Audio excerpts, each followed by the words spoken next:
Higit 2 buwan na lamang, mag-iisang taon na mula nang manalo di umano ng tumataginting na 397 million pesos ang online casino player na si Rosita.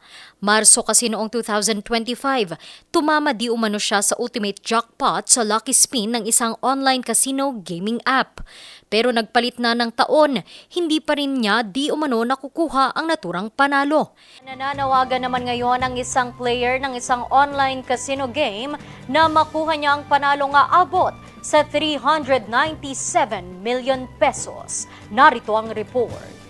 December 29, 2025, inilabas ng RNG Luzon ang kanyang istorya kabilang ng mga ginawa niyang hakbang kagaya ng pakikipagpulong sa mga kawani ng naturang online casino app at maging PAGCOR. Matapos nito, isang email daw ang kanyang natanggap.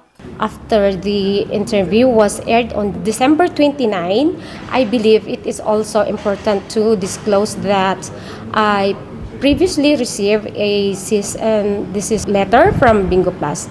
I am mentioning this now purely for transparency, and I continue to rely on lawful, factual, and documented disclosures. I would also like to take this opportunity to thank PAGCOR for meeting with us and for giving us the chance to present our concerns. Our request remains simple: to ensure clarity, fairness, and public trust in the system. Nakatanggap din ng news team ng parehong mensahe. Muli nilang iginiit na hindi nanalo si Rosita. Ito rin daw ang desisyong inilabas ng PAGCOR. Ganun pa man, patuloy ang panawagan ng ginang. I believe that truth doesn't need to hide. That's why I faced the interview openly, because my intention is clean. My conscience is clear. Samantala, matapos ngang umere ng naturang balita, nakatanggap ang news team ng isang video mula sa nagpakilalang isa ring online casino player. Anya, pareho raw sila ng sitwasyon ni Rosita. Nanalo di umano siya ng higit 514 million pesos. Nagkaroon din di umano sila ng pag-uusap ng mga kawani ng parehong mobile casino app at ng PAGCOR. Inalok din di umano siya ng pera. Si Arena Plus, Bingo Plus, yung mga team ng Arena Plus, binigyan nila ako kung hanggang magkano yung kaya nilang ibigay sa akin. Sinabi nila na una mababa pa, parang 400,000. Sabi ko, kalahating milyon po yan, kalahating bilyon po yan.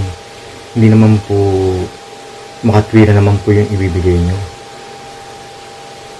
Sabi ko, masyado naman pong mababa kasi dito na di umano siya inalok ng 600,000 pesos. Tinanggap na lamang daw niya ito dahil hindi na niya alam ang dapat na gawin. Sabi ko, sobrang baba po talaga. Hindi ako po pumayag, pero sinabihan niya po ako na take it or leave it. Nandun po ako sa posisyon na hindi ko alam yung gagawin ko kasi mag-isa lang po akong walang nagbibigay ng payo sa akin. And uuwi po ako ng wala man lang nangyaring maganda.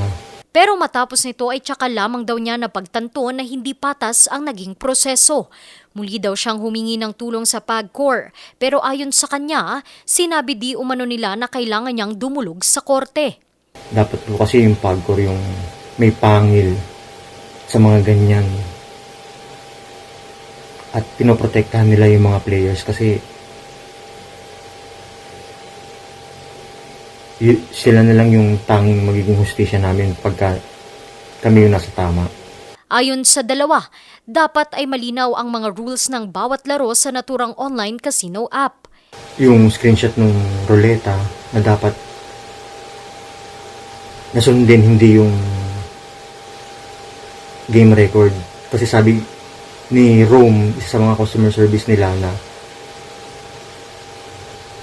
sirado yung system, na hindi daw masusunod yung ruleta, which is parang